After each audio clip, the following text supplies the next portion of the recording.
जो Lahore high court और Peshawar high court में इसी केस से रिलेटेड प्रोसीडिंग्स चल रही हैं, तो इसलिए ये मुनासिब नहीं है कि सुप्रीम कोर्ट ऑफ पाकिस्तान इस पर खुद नोटिस ले।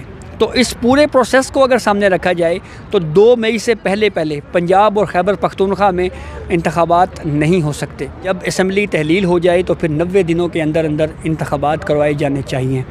ये कॉन्स्टिट्यूशन में लफ्ज़ मस्ट, जहाँ पे लफ्ज़ मस्ट होता है तो उसका मतलब यह है कि लाजमी है। क्वेश्चन ऑफ लॉ ये है कि इलेक्शंस की तारीख़ कौन देगा, कि इलेक्शन की तारीख़ देना भी इलेक्शन कमीशन का इख्तियार है। जबकि सुप्रीम कोर्ट ऑफ पाकिस्तान के जो मोअज़्ज़ज़ जज साहिबान हैं वो ये फरमा रहे हैं कि इस सारी सूरत हाल में प्रेसिडेंट ने तारीख़ दे दी है बीइंग हेड ऑफ फेडरेशन, मई में या मई के मिड में जाके इन 2 सूबों में इलेक्शंस हो जाए। लेकिन फिर सवाल ये भी है कि इलेक्शन सिर्फ इन 2 सूबों में ही होगा या पूरे मुल्क में आम इंतखाबात होने जा रहे हैं। अस्सलाम वालेकुम, अपडेट्स शिराज के साथ मैं हूँ शिराज अहमद शिराजी। इस वक्त मैं सुप्रीम कोर्ट ऑफ पाकिस्तान में मौजूद हूँ। आज इंतहाई अहम केस की समाअत थी खैबर पख्तूनख्वा और पंजाब में इंतखाबात के हवाले से।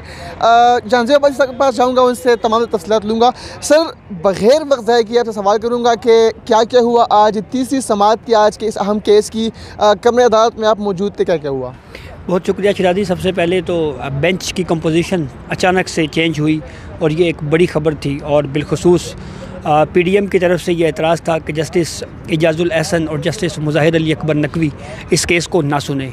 इसकी बुनियादी वजह एक तो ऑडियो लीक्स है, जिसमें उस मुबैना ऑडियो में जस्टिस मुज़ाहिर अली अकबर नकवी साहब और उसके बाद साबिक वज़ीर आला पंजाब चौधरी परवेज़ इलाही की एक कन्वर्सेशन थी। उसके ऊपर काफ़ी ज़्यादा कंट्रोवर्सी उठी, काफ़ी क्वेश्चंस होना शुरू हो गए कि इस सारी सूरत हाल में जस्टिस मुज़ाहिर अली अकबर नकवी साहब को बेंच से अलग हो जाना चाहिए।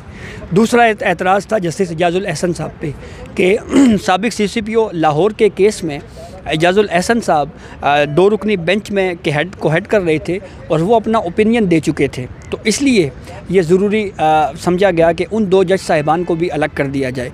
जस्टिस अतर मिनल्ला ने अपना एक नोट लिखा और उस नोट में उन्होंने ये कहा कि जो इलेक्शंस तो बाद का मामला है, पहले जो असम्बलीज़ तहलील हुई हैं उस मामले के ऊपर भी सुप्रीम कोर्ट ऑफ पाकिस्तान को देखना चाहिए और इस सूरत हाल में सुप्रीम कोर्ट को फुल कोर्ट बेंच तश्कील दिया जाना चाहिए, यानी तमाम जजेस पर मुश्तमिल बेंच को तश्कील दिया जाना चाहिए।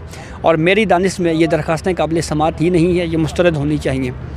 फिर उसके बाद जस्टिस याहिया अफरीदी साहब का व्यू ये था कि जो लाहौर हाई कोर्ट और पेशावर हाई कोर्ट में इसी केस से रिलेटेड प्रोसीडिंग्स चल रही हैं, तो इसलिए ये मुनासिब नहीं है कि सुप्रीम कोर्ट ऑफ पाकिस्तान इस पर खुद नोटिस ले। वो और जस्टिस याहिया अफरीदी ने यह भी कहा कि अब ये मुझे बेंच में रहना है या नहीं, इसका फ़ैसला चीफ़ जस्टिस ऑफ पाकिस्तान करे। तो 2 जज साहिबान पे पीडीएम का एतराज़ और 2 जज साहिबान इस तरह से अपना व्यू दे के अलग हो गए। अब सवाल जो अहम है वो ये है कि जी बेंच कंपोजिशन चेंज तो हो गई, लेकिन फिर भी जो मोस्ट सीनियर जज साहिबान हैं, जैसे जस्टिस काजी फ़ाइज़ ईसा साहब हैं, जस्टिस सरदार तारिक मसूद साहब हैं, रिकॉन्स्टिट्यूशन ऑफ बेंच में भी वो 2 जज साहिबान शामिल नहीं किए गए। अब अटॉर्नी जनरल फॉर पाकिस्तान ने सुप्रीम कोर्ट ऑफ पाकिस्तान के सामने खड़े होकर ये कहा है कि 9 अप्रैल को जो तारीख़ सदर मुमलिकत की तरफ से दी गई है, ये तारीख़ नाकाबिले अमल है। उसकी रीज़निंग ये बताई है, सुप्रीम कोर्ट ऑफ पाकिस्तान के सामने रखी है कि 54 दिन इलेक्शंस की डेट अनाउंस होने के बाद 54 दिन वो होते हैं और 7 दिन जो हैं वो इलेक्शन कमीशन लेता है डेट ऑफ अनाउंसमेंट में। तो इस पूरे प्रोसेस को अगर सामने रखा जाए तो 2 मई से पहले पंजाब और खैबर पख्तूनख्वा में इंतखाबात नहीं हो सकते। तो ये अब मजमूई सूरत हाल है। अली ज़फ़र साहब के आर्गूमेंट्स आज भी जारी हैं और मुमकिन तौर के ऊपर ये कहा जा सकता है कि हो सकता है कल तक ये केस कंक्लूड हो जाए, केस ख़त्म हो जाए। क्या समझते हैं कि अगर कल तक ये केस कंक्लूड होता है, तारीख़ दी जाती है, तो क्या इन 2 सूबों में इंतखाबात आपको वाज़ेह तौर पर मुमकिन नज़र आते हैं? देखें, कॉन्स्टिट्यूशन तो बिल्कुल क्लियर है कि जब असम्बली तहलील हो जाए तो फिर 90 दिनों के अंदर अंदर इंतखाबात करवाए जाने चाहिए। ये कॉन्स्टिट्यूशन में लफ्ज़ मस्ट, जहाँ पे लफ्ज़ मस्ट होता है तो उसका मतलब यह है कि लाजमी है।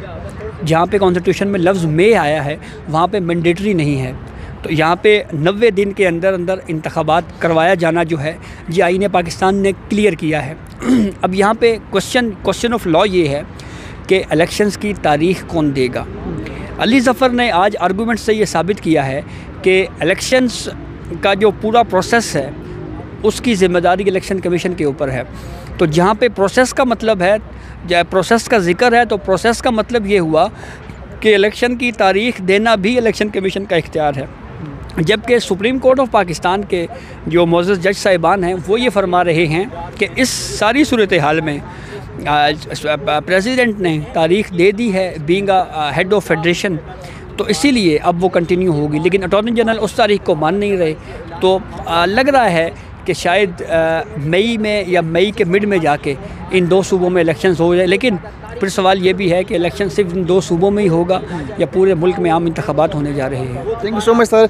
सीनियर सहाफ़ी सुप्रीम कोर्ट को कवर करते हैं जानजेब भाई साहब हमारे साथ मौजूद थे, और आज कोर्ट रूम में क्या क्या हुआ, इस केस का जो बैकग्राउंड है वो क्या है, और अगर इंतखाबात की तारीख दे दी जाती है तो इंतखाबात क्या मुमकिन हो पाएंगे, और किसके पास ये इख्तियार है कि वो इंतखाबात की तारीख दे दे। इन तमाम सवालों पर आज कोर्ट रूम के अंदर जो है गुफ्तगू शनीद की गई, बहस किया गया। इस पर जानजेब भाई साहब ने तमाम तफसीलात जो है आपके सामने रखे। कल तक जो है इस केस की समाअत मुलतवी कर दी गई है। कल कोर्ट रूम में सुप्रीम कोर्ट में क्या क्या होगा वो आपके सामने रखेंगे। तब तक अपने मेज़बान शिराज अहमद शिराज को इजाज़त दीजिए। अल्लाह हाफ़िज़।